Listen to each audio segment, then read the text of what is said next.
పరలోకమందున మా తండ్రి, ఇప్పటి వరకు మీ కుమారుని ద్వారా విలువైన సంగతులు మాకు అందించారు తండ్రి. ఆది నుంచి ఇప్పటి వరకు తండ్రి, మనుషులుగా మీకు మేము గాయము రేపువారుగానే తండ్రి మేము మిగిలిపోయాం అందరూ. అలాంటి పరిస్థితుల్లో మమ్మల్ని ఎవరిని ఉంచకుండా తండ్రి, మీ వాక్యము చేత మమ్మల్ని కట్టడి చేసి మీ మనసెరిగిన పిల్లలుగా తండ్రి, మాకు మేము స్వతంత్రముగా తండ్రి, మీ ప్రేమకు తండ్రి మేము ఒదిగి అన్ని విధాలుగా తండ్రి మిమ్మల్ని అప్పగించుకోవడానికి, ముఖ్యంగా యవనస్తులైన వారందరితో మీరు మాట్లాడండి. ఇంటర్నేషనల్ యూత్ మీట్లో తండ్రి ఎంతమంది అయితే యవనస్తులు ఉన్నారు తండ్రి, ప్రతి యవనస్తుడికి మాటలు అవసరం కనుక తండ్రి, ఈ సామాజిక, రాజకీయ, మతపరమైన తండ్రి, ఈ భయంకరమైన వాతావరణం మధ్య దానికి తోడు వీటన్నిటిని తొక్కి మరణపు ఉడులు మధ్య తండ్రి ప్రపంచం నడుస్తున్నప్పుడు తండ్రి, క్రైస్తవ బిడ్డలుగా, మీ బిడ్డలుగా తండ్రి, మేము ఎటువంటి వెలుగుడు తండ్రి ప్రపంచానికి మా ఉన్న పరిధిలో మేము తెలియచేయాలో తండ్రి, ఈరోజు మాతో మా అందరితో మీరు మాట్లాడండి. చెబుతున్న నన్ను తండ్రి మీ ఆత్మ సహాయంతో నడిపించండి. మీ సహాయం లేకపోతే మేము ఏమి మాట్లాడలేము. సమస్త మహిమ ఘనత మీకే క్రీస్తున్నాము, సమర్పిస్తున్నాము తండ్రి. ఆమె కొన్ని బలమైన సంగతులు మనం నేర్చుకుందాం, కొద్ది నిమిషాలు మాత్రమే. ప్రత్యేకముగా ఇది యవనస్తుల సదస్సు గనక స్వదేశంలోనూ విదేశాల్లో కూడా వింటున్న సహోదరులు, విశ్వాసులు ఉన్నారు గనక మనం ఎక్కడ జీవించినా, ఎక్కడ మనం ఉన్నా, దేవుని బిడ్డలుగా, క్రైస్తవులుగా మన ఉద్దేశమల్లా ఒక్కటే, మన దేవుణ్ణి ప్రపంచానికి పరిచయం కాని ప్రపంచం చాలా ఉంది. ఇంకా ఈ ప్రపంచంతో మనం మాట్లాడుతున్నప్పుడు ఒక్కసారి మనం బైబిల్ యొక్క కాలమానంలోనికి మనం వెళ్ళాలి. ఈ బైబిల్ యొక్క కాలమానంలోనికి మనం ఒకసారి బయలుదేరగలిగితే మొదటి శతాబ్దపు వాతావరణం మనకు తెలియాలి. ఒకసారి ఇది యవనస్తుల సదస్సు గనక ఒక వ్యక్తిని మీకు నేను పరిచయం చేయాలనుకుంటున్నాను. ఆ వ్యక్తిని గురించి మనం తెలుసుకున్నప్పుడు నిజంగా ఈ టైంలో ఈ సామాజిక, ఈ విప్లవ పోరాటాల మధ్య, ఈ మత సంబంధమైన ఈ ఫ్రీడమ్ అని చెప్పుకొని మతాన్ని అడ్డుపెట్టుకుని ఫ్రీడమ్ ఫైటర్స్గా పరిచయం అవుతున్న ఈ టైంలో మనం ఎలా ప్రవర్తించాలో ఒక వ్యక్తిని మనం చూద్దాం. ఒకసారి సామాజిక పరిస్థితులు ఒకసారి మనం మొదటి శతాబ్దానికి మనం వెళ్ళగలిగితే, మొదటి శతాబ్దంలో పరిస్థితులు చాలా తారుమారు పరిస్థితులు అయితే, మొదటి శతాబ్దం అంటే సుమారు 2021 సంవత్సరాల క్రితం మనం నిలబడి మాట్లాడుతున్నాం. ఇప్పుడు 2021 సంవత్సరాల క్రితం పరిస్థితి ఎలా ఉంది, ఎలా ఉందట? ఒకసారి టూకీగా కొన్ని పదాలు చెప్తాను, మీరు జాగ్రత్తగా వినండి. సామాజిక ప్రపంచంలో ఆ రోజు అశాంతి నెలకొంది. సామాజిక ప్రపంచంలో అశాంతి నెలకొంది. పరిస్థితులన్నీ తారుమారైపోయాయి. మీరు మొదటి శతాబ్దపు గీత మీద నిలబడితే, ఆ గీత మీద నుంచి మీరు జాగ్రత్తగా చూడగలిగితే, బైబిలు పరిస్థితులు ఎరిగిన వారైతే సుమారు 400 సంవత్సరాల నుంచి ప్రపంచంతో మాట్లాడడం దేవుడు మానేశాడు. ఎందుకు ప్రపంచంతో దేవుడు మాట్లాడడం మానేశాడంటే, ఆయన మాట్లాడాలనుకున్న వినగలిగేవారు లేరు, గ్రహించేవారు లేరు, చూసేవారు లేరు. ఒక మాటలో చెప్పాలంటే దేవుడిని దేవునిగా ఎరిగేవారు లేరు. ఎప్పుడైతే దేవుడు ప్రపంచంతో మాట్లాడడం మానేశాడో, సుమారు 400 సంవత్సరాలు మాట్లాడడం మానేశాడో, ప్రపంచం తారుమారైపోయింది. ఏమైందంటే సామాజిక ప్రపంచం అశాంతితో నిండిపోయింది. ఆ పదాలు కొంచెం జాగ్రత్తగా.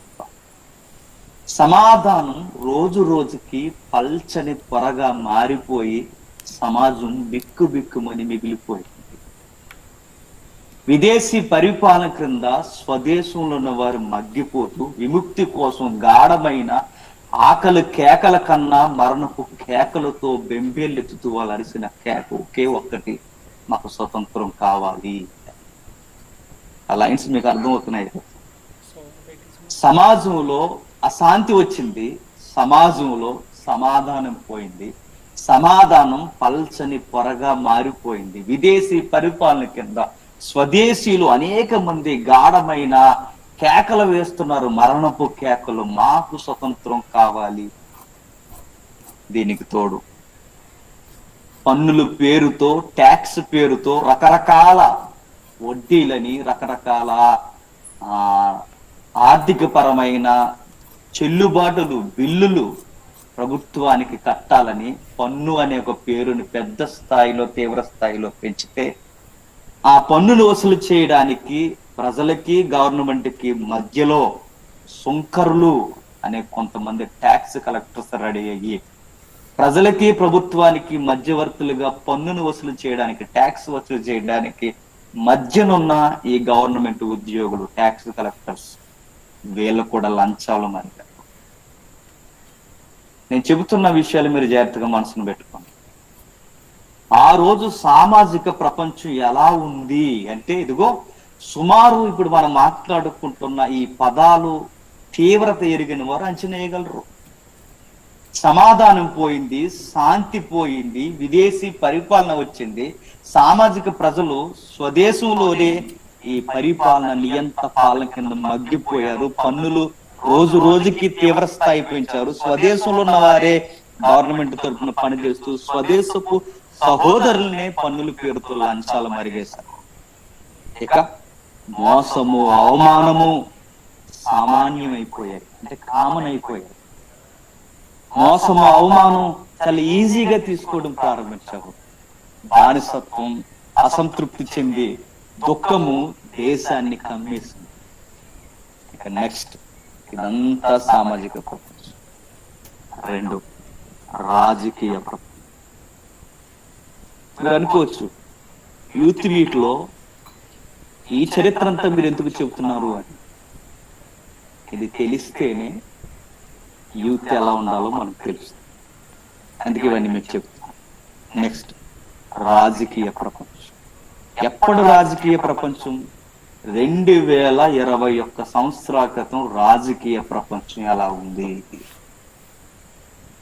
2021 సంవత్సరాల క్రితం సామాజిక ప్రపంచం ఎలా ఉందో చూసాం. ఇప్పుడు రాజకీయ ప్రపంచం 2000 సంవత్సరాల క్రితం ఎలా ఉంటుంది, ఎలా ఉంది? పరిపాలకులు కొందరు గర్విష్ఠులై బహిరంగ పాపాను కూడా జర్జాగా చేస్తూ, దేశ సౌభాగ్యమును తినేస్తూ, స్వతంత్రం అన్న పదాలు తొక్కేసి సుఖభోగాలకు జీవితాలు దారాదత్తం చేసి రాజకీయ అధికారాన్ని, రంగుల్ని వెనకేసుకుని మీదేసుకుని అదే పరిపాలన రాజకీయ రంగులతో ప్రపంచం బ్రతకడం నేర్చుకుంది. ఇది రాజకీయ ప్రపంచం. 3, మత ప్రపంచం. మొదటి శతాబ్దంలో సామాజిక ప్రపంచం కుప్పగూలిపోయింది.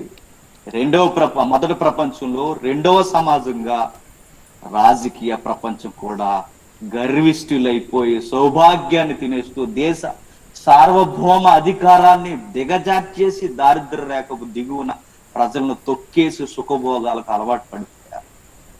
పాలకుడు అంటే ప్రజలకు ఏం కావాలని అడిగేవాడు పాలకుడు తప్ప, పాలకుడు అంటే ప్రజలను మేసేసేవాడు పాలకుడు. సీన్ రివర్స్ అయిపోయింది. మత ప్రపంచం. మతం ఇంకా విచారకరమైన పరిస్థితుల్లోనికి దిగజారిపోయింది. పాత నిబంధన కాలం నుండి యాజకత్వాన్ని కొనసాగిస్తున్న యాజకులే రాను రాను మతాన్ని పూర్తిగా దిగజార్చి పాడేశారు. అర్థమవుతుంది. సామాజిక ప్రపంచం, రాజకీయ ప్రపంచం తర్వాత ఆ రోజు మత ప్రపంచం ఎలా ఉందంటే మరింత విచారకరమైన పరిస్థితుల్లోనికి దిగజారిపోయింది. ఏమైపోయింది? యాజకుడు రాజకీయాలతో రాజకీయం చేయడం స్టార్ట్ చేశాడు. బాగా వినాలి. యాజకుడు, ఎవరైతే ప్రధాన యాజకుడు ఉన్నాడో, ఇంకెంత మాత్రము దేవుని చేత నియమింపబడ్డ వ్యక్తిగా ఆయన ఉండకుండా, యాజకుడు అహరోను క్రమంలో వచ్చే యాజకుడిగా ఉండకుండా, ప్రధాన యాజకుడు రోమా చక్రవర్తి చేత నియమింపబడే ఒక రాజకీయ పొత్తును, ఎత్తుగడను దేవుని సమాజంలోనికి తీసుకొచ్చేసి పాత నిబంధన కాలం నుండి యాజకులు ఎవరు ఉండాలంటే అహరోను కామం నుంచే ఉండాలన్న ఒక ధర్మం ఉంది, దేవుని నియమం ఉంది, ధర్మశాస్త్రపు ఒక కొలబద్ద ఉంది. ఆ కొలబద్దను పక్కకు తోసేసి ప్రధాన యాజకుడు దేవుని చిత్త ప్రకారం రావాలి అన్నది పక్కకు తోసేశారు. ప్రధాన యాజకుడు దేవుని నియమకంలో ఉండాలన్నది పక్కకు తోసేశారు. ప్రధాన యాజకుడు ఇప్పుడు ఎలా వచ్చాడంటే రాజకీయ రంగుల ఎత్తుగడలో నడుస్తున్న రోమ చక్రవర్తి చేతే డైరెక్ట్ గా ఇతను పాస్టర్ గా ఉండాలని రాజకీయ నాయకులు నియమించారు. ఎందుకో చెప్పిన రాజకీయ నాయకులకు కూడా బాగా తెలుసు పాస్టర్లను పట్టుకుంటే ఓటింగ్ గట్టిగా ఉంటుంది. మీకు అర్థమవుతుందో లేదు. రాజకీయ నాయకులు ఆ రోజు యాజకత్వంలో కూడా రాజకీయాలు చేయడం స్టార్ట్ చేశారు. భక్తి లేక దైవికమైన జీవితానికి బదులు రాజకీయ సిద్ధాంతాలకు పెద్ద పెట్టేసి ప్రధాన యాజకుడు కేవలం అమ్ముడిపోయిన సేవకుడిగా బానిసుడిగా మార్చబడి చివరికి అతడు దేవుని పక్షముగా ప్రజలకు రాయబారుగా ఉండడం మానేసి ప్రభుత్వానికి ఒక నీడలా పనిచేయడం యాజకుడు మారిపోయిందట. సిరియా గవర్నర్ ఎవరైతే ఉన్నారో సిరియా గవర్నర్ కురేనియస్ ఏం చేశాడంటే అన్న అనే ఒక యాజకుడిని నియమించాడు. వాడికి బావమర్ది కైపా. ఈ అన్న కైపాలు మరలా తెర మీదకి వచ్చిన తర్వాత మరింత దుర్మార్గమైన పనులు పెట్టిరేగిపోయాయి. వీడు మరీ నీచుడు. కైపా అన్నవాడు పచ్చి నత్తిరు పచ్చి రక్తాన్ని తాగే వ్యక్తి వాడు. ఇలాంటి వరుస క్రమంలో యాజకీయం కూడా దిగజారిపోయింది. ఇక 4 మత సంబంధమైన పార్టీలు వచ్చాయి. యాజకీయం రాజకీయం అయిపోయింది. సామాజిక ప్రపంచం సమాధానం లేకుండా పోయింది. నెక్స్ట్ యాజకత్వంలో ఎప్పుడైతే గవర్నర్స్ ఇన్వాల్వ్ అయిపోయారో మత సంబంధమైన పార్టీలు వచ్చాయి. మత సంబంధమైన పార్టీలు పరిసయ్యులు అనే ఒక పార్టీ వచ్చింది, సద్దుకైలు అనే ఒక పార్టీ వచ్చింది, జలేతు అనే ఒక పార్టీ వచ్చింది. రకరకాల యెరూషలేము దేవాలయాన్ని కాపాడతామని, యెరూషలేము మందిరాన్ని మరలా పునర్నిర్మాణం చేస్తామని, దేవుని ధర్మశాస్త్రానికి విరుద్ధముగా అన్యరాజులు చేస్తున్న పాలన మేము వ్యతిరేకిస్తామని స్లోగన్స్ చెప్తూనే కొన్ని కొత్త పార్టీలు తెర మీదకి తీసుకొచ్చేస్తారు. కానీ దేవుని ధర్మశాస్త్రాన్ని దేవాలయాన్ని కాపాడతామని చెప్పిన వారు దేవుని ధర్మశాస్త్రాన్ని పాటించడం మానేశారు.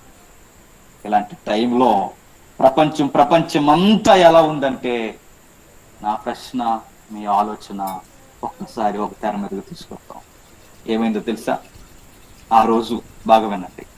ఆ రోజు రాజకీయ ప్రపంచం ఎలా అయితే ఉందో ఈ రోజు రాజకీయ ప్రపంచం కూడా అలాగే ఉంది. ఆ రోజు సామాజిక ప్రపంచం ఎలా ఉందో ఈ రోజు సామాజిక ప్రపంచం అలాగే ఉంది. అబ్జర్వ్ చేయండి మీరు కావాలంటే.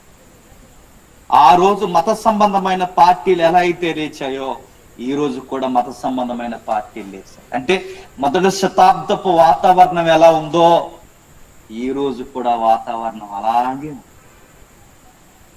400 సంవత్సరాలు ప్రపంచంతో దేవుడు మాట్లాడడం మానేసేసరికి పరిస్థితులు తారుమారైపోయాయి.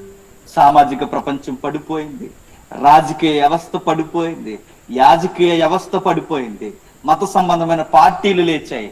చివరికి దేవుని చిత్తం ఎరిగేవారు ఎతికేవారు అనుమరుగైపోయారు. నేను అడుగుతున్నాను, ఆ రోజున్న పరిస్థితులకి ఈ రోజున్న పరిస్థితులకి ఏమన్నా తీసిపోయాయా? లేదు, సేమ్ అలాగే ఇంకా పెరిగాయి. ఇంకా పరిస్థితి ఏంటో తెలుసా?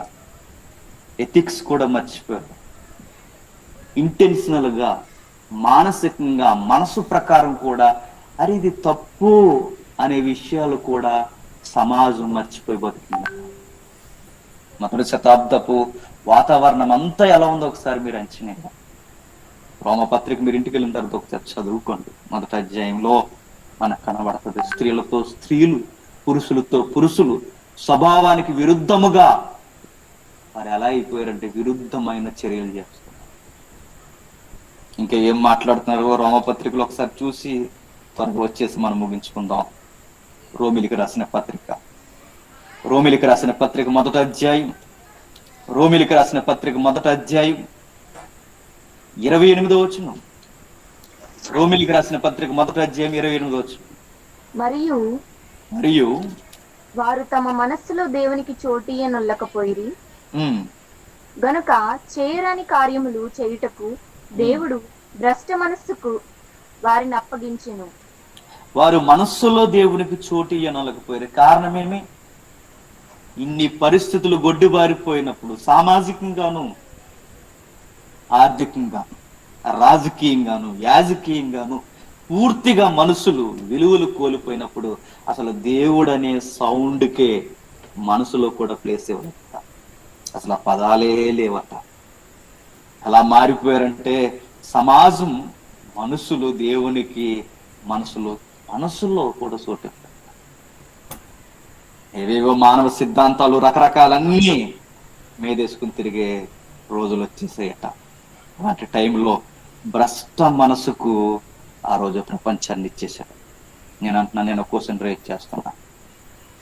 ఆ రోజు ప్రపంచం పరిస్థితులు ఎలా ఉన్నాయి, ఈ రోజు ప్రపంచం పరిస్థితులు అలా ఉన్నప్పుడు, ఆ రోజు మనుషులు ఎలా ఉన్నారో ఈ రోజు మనుషులు అలా ఉన్నప్పుడు, ఆ రోజు మనుషులను ప్రపంచాన్ని దేవుడు భ్రష్ట మనసుకు అప్పగించేస్తే మరి ఈ రోజు ప్రపంచాన్ని మనుషుల్ని దేవుడు దేనికి అప్పగించాడని దీన్ని బట్టి చెప్పాలి.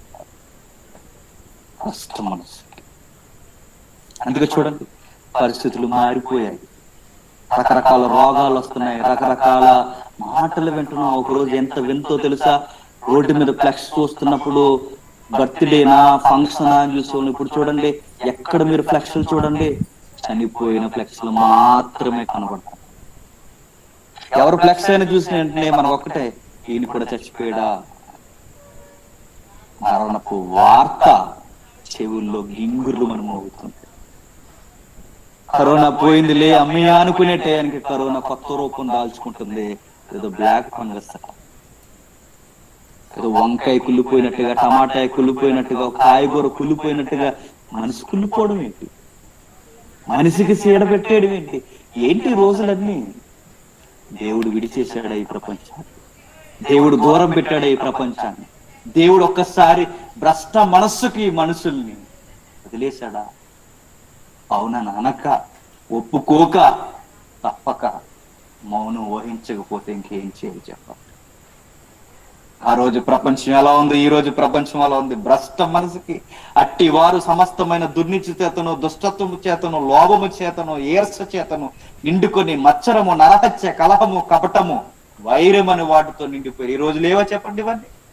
నరహత్యలు ఉన్నాయి, మచ్చరం ఉంది, కలహం ఉంది, ఈర్ష ఉంది, ఇంకా కొండెములు, అపవాదికులు, దేవదోషకులు, హింసకులు, అహంకారులు, బెంకములాడేవారు, చెడ్డవారిని కల్పించేవారు, తల్లిదండ్రులకు అవిధేయులు, అవివేకులు, మాట తప్పువారు, అనురాగ రహితులు, నిరద్రులు, ఇంకా మాట ఇట్టి కార్యములు అభ్యసించేవారు, మరణానికి తగిన వారిని దేవుని నా విధిని బాగుగా ఎరిగి ఉండియు వాటిని చేర్చున్నారు. ఇది మాత్రమే కాక వాటన్నిటిని అభ్యసించు వారితో సంతోషముగా సమ్మతించుచున్నారు.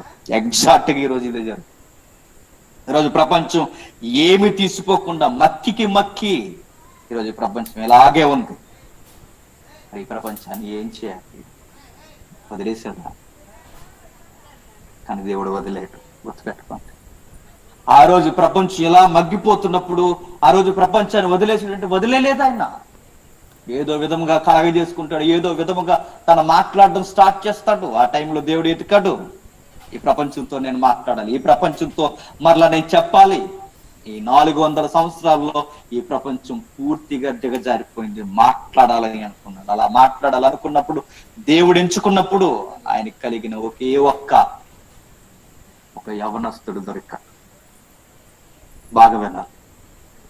సామాజికంగాను, రాజకీయంగాను, యాజకీయంగాను అన్ని విధాలుగా కుప్పగూలిపోయిన ప్రపంచంలో విలువలు కోల్పోయి స్త్రీలు, పురుషులు వారి యొక్క ధర్మాలు కూడా మర్చిపోయి ప్రవర్తిస్తున్న టైంలో భ్రష్ట మనసు, కొండెగాళ్ళు, ద్వేషము, మత్సరముతో, నరహత్యలతో, కలహాలతో రకరకాలుగా పెట్టిరేగిపోయిన మొదటి శతాబ్దపు ప్రపంచంతో మాట్లాడడానికి దేవుడికి ఒక యంగ్స్టర్ కావాలని అనుకున్నాడు. ఒక యవ్వనస్తుడు. చాలా మంది అనుకుంటారు, పరిస్థితులు ఇలా దిగజారిపోయినప్పుడు ఏం చేస్తే బాగుంటుందండి? ప్రపంచంలో మార్పు రావాలి అంటే, మంచి జీవితాలు రావాలి అంటే ఏమి చేస్తే బాగుంటుందంటే పోరాటాలు చేయాలన్నారు. పోరాటాలు చేస్తే మంచి జీవితాలు వచ్చేస్తాయా? పోరాటాలు చేస్తే, ధర్నాలు చేస్తే, రాస్తారోకలు చేస్తే, రోడ్డు మీదకి ఎక్కి ఫ్లెక్స్లు ప్లకార్డ్స్ పట్టుకుని తిరిగేస్తే మంచి జీవితాలు వస్తాయి? రావు. రావడానికి సాక్ష్యం ఏంటో చెప్పిన, కార్మిక సంఘాలు పుట్టాయి, సమ్మెలు పుట్టాయి. ఆ రోజు నుంచి ఈ రోజు వరకు మీరు చూడండి, చైనా దేశం మొదలుకొని, మార్క్సిజం మొదలుకొని, లెనినిజం మొదలుకొని, కమ్యూనిజం మొదలుకొని ఎన్నో ఫ్రీడమ్ వాయిస్ వచ్చాయి. మార్పు వచ్చిందా? కరోనా వచ్చింది, మార్పు ఏం రాలేదు. ప్రపంచంలో మార్పు రాలా. మంచి ప్రభుత్వం అంటారా? మంచి ప్రభుత్వాలు వచ్చాయి అనుకుంటారా? ఒకవేళ మంచి ప్రభుత్వాలు వస్తే మంచి చేసేవాడిని బతకనిస్తారా? బతకనివ్వరు. రాజకీయంలోనే బ్రతకలేనప్పుడు రాజకీయాల్లో మంచి చేసేవాడిని బ్రతకనిస్తారా? బ్రతకనివ్వరు. పౌర హక్కుల కొరకు పోరాటం చేసినట్లు పోరాటం చేస్తే బతుకుతారు అనుకుంటారా? బతకరు. ఎవరో అన్నారు, సరే గుర్తులేదు కానీ, రాజకీయ పదవులు కూడా ఎలా దిగజారిపోయాయి అంటే దుర్మార్గులు దిగపోయి పాపాత్ములు పదవుల్లోకి వచ్చారట. నిజమే. రాజకీయ పదవులు కూడా ఎలా ఉన్నాయంటే, అవును, దుర్మార్గులు దిగిపోయి పాపాత్ములు పదవుల్లోకి వచ్చారన్నట్టుగానే మన లోకల్ లీడర్స్ మనం చూడలేదా? ఎవరు మంచి చేసేవాళ్ళు. ఫ్రీడమ్ వాయిస్ అని పేర్లు పెట్టుకున్న కార్మిక సంఘాలు, సమ్మెలు, కార్ల్ మార్క్సిజం కానీ, లెనినిజం కానీ, ఏదన్నా ఏ జెండాలు ఎత్తి మాట్లాడినా ఏమీ లేదు. మరి కొంతమంది ఏమన్నారంటే, సమాజంలో మార్పు రావాలంటే పౌరులకు మెరుగైన విద్యా విధానం అందితే మార్పు సొసైటీలో వస్తుంది అన్నారు. ఏమొచ్చింది విద్యా విధానం ఒక్కిస్తే? నేను అడుగుతున్నా, పౌరులకు మెరుగైన విద్యా విధానం పౌరులకు మనం నేర్పిస్తే మెరుగైన సమాజాన్ని చూపించవచ్చు అన్నారు. మెరుగైన సమాజం కాదు, జైళ్లు నిండిపోయాయి. ఈరోజు స్టూడెంట్స్ ఉన్నారు జైల్లో. ఈరోజు జైళ్ళన్నీ ఎవరితో నిండిపోయింటే మెరుగైన విద్యను అభ్యసించిన వారు ఎలా దొంగతనాలు చేయాలి, ఎలా దోచుకోవాలి, అది సాఫ్ట్వేర్ లోనా, హార్డ్వేర్ లోనా, లేదా వ్యాపార రంగంలోనూ ఏ విధంగా ఎలా దోచుకోవాలో విద్యను ఒక్కరి మార్గపడి, విద్య తప్పు కాదు, విద్యను బట్టి కూడా తప్పు మార్గాన్ని వాళ్ళే తయారు చేసుకుంటారు. ఇక మార్పు అనేది అనవసరం అనుకుంటారు. మార్పు అంటే బాహ్య పురుషుడు వస్త్రధారణ మారడం కాదు. మార్పు అంటే బాహ్య పరిస్థితులు మారడం కాదు. మార్పు అంటే బైబిల్ చెప్తుంది, మారు మనస్సు పొందడం, నూతన మనసు పొందడం, మారు మనసు పొందడం, అది మార్పు అంటే. అలాంటి మార్పు రావాలి అంటే దైవిక ప్రకటన ప్రపంచంలోనికి రావాలి. అలాంటి పరిస్థితుల్లో దైవిక ప్రకటన చేయాలి అంటే దేవునికి ఒక సరైన మగాడు, మనగాడు, వీరుడు, సూర్యుడు, ధీరుడు, కత్తి పట్టి తిరిగేవాడు కాదు, ఒక యథార్థమైన యవనస్తుడు కాదు. అలాంటి వ్యక్తి కొరకు దేవుడు చూశాడు. ఈ మాట నేను ఎందుకు చెప్తున్నాను చెప్పిన, ఆ రోజు మొదటి శతాబ్దంలో ఒక యథార్థమైన యవనస్తుడు కావాలని దేవుడు చూసినప్పుడు, ఆ రోజు పరిస్థితులు ఈ రోజు కూడా అలానే ఉంటే ఈ రోజు కూడా మన కోసం దేవుడు చూస్తున్నాడని మాత్రం మర్చిపోకుండా మా యంగస్టర్స్ ఈ రోజు కూడా చూస్తున్నాడు. ఈ రోజు కూడా ఆయనకి యవనస్తులు కావాలి. దిగజారిపోయిన ఈ ప్రపంచానికి తన పక్షమున మాట్లాడే యవనస్తులు ఆయనకి కావాలి. చూద్దాం ఎవరా యంగస్టర్. చూద్దాం ఒకసారి, ముగించుకుందాం. లూకా సువార్త 3వ అధ్యాయం, లూకా సువార్త 3వ అధ్యాయం, లూకా సువార్త 3వ అధ్యాయం 2వ వచనం. లూకా సువార్త 3వ అధ్యాయం 2వ వచనం. అన్నయు కైపయు అన్నయు కైపయు ప్రధాన యాజకులుగాను ఉన్న కాలమున అరణ్యములోనున్న జకర్య కుమారుడైన యోహాను నద్దుకు దేవుని వాక్యం వచ్చెను. చూడండి ఆ మాట ఎలా ఉందో చూడండి.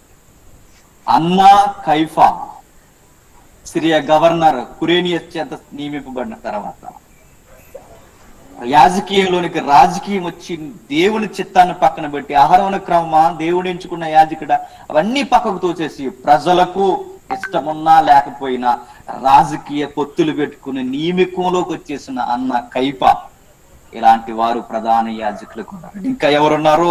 పరిసయ్యులు ఉన్నారు, శాస్త్రులు ఉన్నారు, ధర్మశాస్త్రాన్ని పెనవేసుకున్న అనేక మంది తీవ్రవాదుల సంస్థలు ఉన్నాయి. ఇంతమంది మేము దేవుని పక్షాన్ని ఉన్నామని చెప్పుకొని భుజాలు ఎగరేసుకుంటూ తిరుగుతున్న ఆ టైంలో దేవుని వాక్యం ఎత్తుక్కుంటూ వచ్చిందట. ఎవరి దగ్గరికి? అరణ్యంలో ఉన్న యోహాను దగ్గర. ఆ పదం చూడండి ఎంత బాగుందో. ప్రధాన యాజకులుగా ఉన్న కాలమున, ప్రధాన యాజకులుగా ఉన్న కాలమున ఎవరు ప్రధాన యాజకులకు? అన్న అనే సోషల్ సర్వీస్ కదా, దానికి సోషల్ స్టేటస్ ని బట్టి సంపాదించుకున్న ఒక వ్యక్తి, సామాజికంగా ఒక అధికారి, సామాజికంగా గొప్ప వ్యక్తి, సామాజికంగా అన్న కైప అనేవారు ఒక నియంత పాలన లాంటి వ్యవస్థలు ఉన్నప్పుడు, అలాంటి కాలంలో, యాజకులు ఉన్న కాలంలో అరణ్యులున్న జకరయ్య కుమారుడైన యోహాను యొద్దకు దేవుని వాక్యము వచ్చెను. అంత బాగుందండి. అంటే సమాజం అంతా కులిపోయినప్పుడు, సమాజం అంతా చితికిపోయినప్పుడు దేవుడు సమాజంలో నుంచి దేవుడు పరిచయం అవడానికి అరణ్యంలో ఉన్నవాడిని ఎంచుకున్నాడు. అంటే ఈ వ్యక్తి ఈ కుళ్ళిపోయిన ప్రపంచానికి వేరుగా అరణ్యంలో ఉంటాడు. నేను అంటున్నాను, ఇప్పుడు మనం అరణ్యానికి వెళ్ళాల్సిన అవసరం ఏంటి? లోకంలోనే ఉంటాం, లోకంతో కలము. లోకం తింటున్నదే తింటాం, లోకం బ్రతుకున్నట్టు బ్రతుకు. లోకం జీవిస్తున్నట్టే మనం జీవిస్తాం, కానీ మనం లోకస్తులం కాదు. ఈ ప్రత్యేకమైన ఏరుబాటు కలిగిన ఈ జీవితం మీరు జీవించండి. వాక్యం వెతుక్కుంటే నీ హృదయంలో నుంచి ఈ ప్రపంచంతో మాట్లాడకపోతే ఈ బైబిల్ మీరు ఖచ్చితంగా మాట్లాడతారు. ప్రత్యేకమైన జీవితం, ప్రతిష్ఠింపబడిన జీవితం, అరణ్యానికి వేరుగా వెళ్ళిపోయిన జీవితం దగ్గరికి దేవుని వాక్యం ఎదుక్కుంటూ వచ్చిందట. ఎంత బాగుందండి ఆ వాక్యం. కలుషితమైన ప్రపంచంలోనికి, దుర్మార్గమైన ప్రపంచంలోనికి, అరణ్యంలో పెరిగిన వ్యక్తి దగ్గరికి దేవుని వాక్యం వెళ్ళిపోయి ఏమని మాట్లాడుతుందో చూడండి ఒకసారి. ఇదే మొదటి అధ్యాయం లూకా సువార్త, మొదటి అధ్యాయం లూకా సువార్త 80వ వచనం. మొదటి అధ్యాయం లూకా సువార్త 80వ వచనం. శిశువు ఎదిగి ఆత్మయందు బలము పొంది ఇశ్రాయేలునకు ప్రత్యక్షమగు దినము వరకు అరణ్యములో నుండెను. అరణ్యములో ఉండిన ఇశ్రాయేలుకి ప్రత్యక్షమయ్యేంత వరకు ఈ అరణ్యంలో ఉన్న యోహాను ఎందుకు అరణ్యానికి పోయాడంటే, ఏమో దేవుడు వెళ్ళమన్నాడో, ఉండమన్నాడో, లేకపోతే ఈ ఘోర ప్రపంచానికి దూరముగా బిడ్డ పెరగాలనుకున్నాడో ఖచ్చితంగా ఇదే అని నేనైతే చెప్పలేను. కానీ ఒక మాట అయితే నేను చెప్పగలను, ఈ కలుషితమైన ఈ ప్రపంచంలో, ఇప్పటివరకు మనం మాట్లాడుకున్న ఈ ప్రపంచంలో ఆ బిడ్డ కలుషితమైపోయే కన్నా అరణ్యంలో ఉండడమే బెటర్ అనిపిస్తుంది ఈ పరిస్థితిని బట్టి. 30 ఏళ్ళు వచ్చేంత వరకు బాగుండండి. ఆ శిశువు ఎదిగి ఆత్మయందు బలము పొంది, ఆత్మయందంటే పరిశుద్ధాత్మలో ఎదిగాడు, శారీరకంగా ఎదిగాడు, మానసికంగా ఎదిగాడు. ఇశ్రాయేలుకి ప్రత్యక్షమయ్యేంత వరకు 400 సంవత్సరాలు దేవుడు ప్రత్యక్షం అవడం మానేశాడు. ఈసారి ప్రత్యక్షం అవుతున్నప్పుడు ఎవరి ద్వారా ప్రత్యక్షం అవ్వాలనుకుంటున్నాడంటే, ఒక యంగ్స్టార్, 30 ఏళ్ల వయస్సు, ఒక మంచి వయసులో ఉన్న ఒక 30 ఏళ్ల వయసు అండి. అసలు ఎలా ఉండుంటాడు ఒకసారి ఊహించుకోండి. ఎలా ఉంటాడు? అరణ్యంలో పెరిగిన వాడు, కండలు తిరిగిన క్రీడాకారుల్లో ఉంటాడు. ఎండకి, వానకి, కష్టానికి, కన్నీళ్ళకి ఎండిపోయి తిరిగిపోయిన దేహంతో, కండలు తిరిగిన దేహంతో దేవుని కొరకు ఒక విచిత్రమైన జీవన శైలి కలిగిన వ్యక్తిగా తెరమెక్కొచ్చాడు. బోధకులు ఎందరో ఉన్నారు యెరూషలేము పట్టణంలో, ఎందరో జీవిస్తున్నారు. కానీ దేవుడు నేరుగా ఆ సమాజం దగ్గరికి కాకుండా దేవుడు నేరుగా యోహాను దగ్గరకు వచ్చారట. దేవుడే మాట్లాడుతున్నాడు. నదికి సమీపముగా మనం వెళుతున్నప్పుడు బాగా వినండి. ఒకసారి యోహాను ఎలా ఉన్నాడంటే చాలా విచిత్రంగా మనకు కనపడతాం. మనం కొంచెం దగ్గరికి వెళ్ళి చూద్దాం. యోహాను ఎవరన్నారు నాకు తెలియదు, కానీ ఒక కవి ఒక చక్కటి మాట అన్నాడు. ఏమన్నాడు తెలుసా? మానవ దేహానికి కళ్ళు కిటికీలు లాంటివట. ఈ కళ్ళు అనేవి ఏవైతే ఉన్నావో, ఈ కళ్ళు 2 ఈ మానవ దేహానికి కిటికీలు లాంటివట. ఈ కిటికీల్లో నుండి మనం జాగ్రత్త ఒక్కసారి తొంగు చూస్తే యోహాను హృదయం ఏమని కొట్టుకుంటుందో తెలుసా? దేవుడు దేవుడు దేవుడు దేవుడు అని స్మరణ. మహోన్నతిని కొరకు, మహోన్నతిని యొక్క వార్తన కొరకు ఆతృతతో ఆ హృదయం రగిలిపోతుంది. యవనస్తుడు బతుకు. ఈ కళ్ళు అనే కళ్ళద్దాల్లో నుండి, కళ్ళు అనే కిటికీల్లో నుండి యోహాను హృదయాన్ని చూస్తే ఆ హృదయం అంతా దేని చేత నిండిపోయిందంటే దేవుడు దేవుడు దేవుడు దేవుడు. అంతే. ఈరోజు నేను అడుగుతున్న యోహాను బట్టి, నీ హృదయంలో నుంచి, నీలో నుంచి కుళ్ళిపోయిన ప్రపంచంతో దేవుడు మాట్లాడకపోవడానికి కారణం ఏంటో చెప్పిన, నీ హృదయం దేని చేత నిండిపోయింది నేను అడుగుతున్నా. దేని చేత నిండిపోయింది మీ హృదయం? ఒక్కొక్కడు ఒక్కో దాని చేత నింపేసుకుంటాం. ఏదో ఒక అలవాటు, ఏదో ఒక చెత్త, ఏదో ఒక పనికి మాలిన విషయంతో మీ హృదయాలు నిండిపోతే ఈ కళ్ళు అనే కళ్ళద్దాల్లో నుంచి, ఈ కిటికీల్లో నుంచి మన హృదయాన్ని చూస్తే దేవుడు కనబడ్డు. దేవుడు కనబడ్డు. ఒక్కొక్కరు ఒక్కొక్క దానికి ఎడిక్ట్ అయిపోయి ఉన్నారంటే, తిరగడానికి ఒకడు, తినడానికి ఒకడు, తాగడానికి ఒకడు, చూడడానికి ఒకడు, పనికి మాలిన ఆలోచనతో ఒకడు, పనికి మాలిన వ్యక్తులను లోపల పెట్టుకున్నారు మరికొందరు. వాక్యం పెట్టుకున్నవారు లేరు, దేవుని పెట్టుకున్నవారు లేరు, దేవుని హృదయంలో పెట్టుకుని రగిలిపోయేవారు లేరు గనకే ఈ భయంకరమైన ఈ పరిస్థితుల్లో మీరు నేను కూడా కుళ్ళిపోయి కొట్టుకుపోతున్న ఈ రోగాలు వచ్చాయి. అందుకని అడుగుతున్నా, ఆ రోజు యోహాను ఆ కుళ్ళిపోయిన సమాజానికి సరైన వ్యక్తి అయిపోయాడు. సరి అయిన వ్యక్తి. మీరు దగ్గరికి వెళ్ళి కొలిదే, చూసే కొలిది ప్రజల యొక్క మాటలు ఆ రోజు ఎలా ఉన్నాయో తెలుసా? ప్రజలు సుఖభోగాలతో బ్రతికితే ఈయన సుఖభోగాలకు దూరంగా బ్రతికాడు. ప్రజలు రాజకీయాల్లో బ్రతికితే రాజకీయాలకు దూరంగా బ్రతికాడు. కఠినమైన ఆలోచనతో చిత్తు బ్రతికితే కఠినముగా దేవుడి కొరకు నిర్ణయం తీసుకుని ప్రతిష్ఠింపబడిపోయాడు. ఒక్క మాటలో చెప్పాలంటే ఆయన జీవితం అంతా దేవునికి అర్పితమైపోయింది. ఆయన మాట్లాడాడండి దేవుని కొరకు.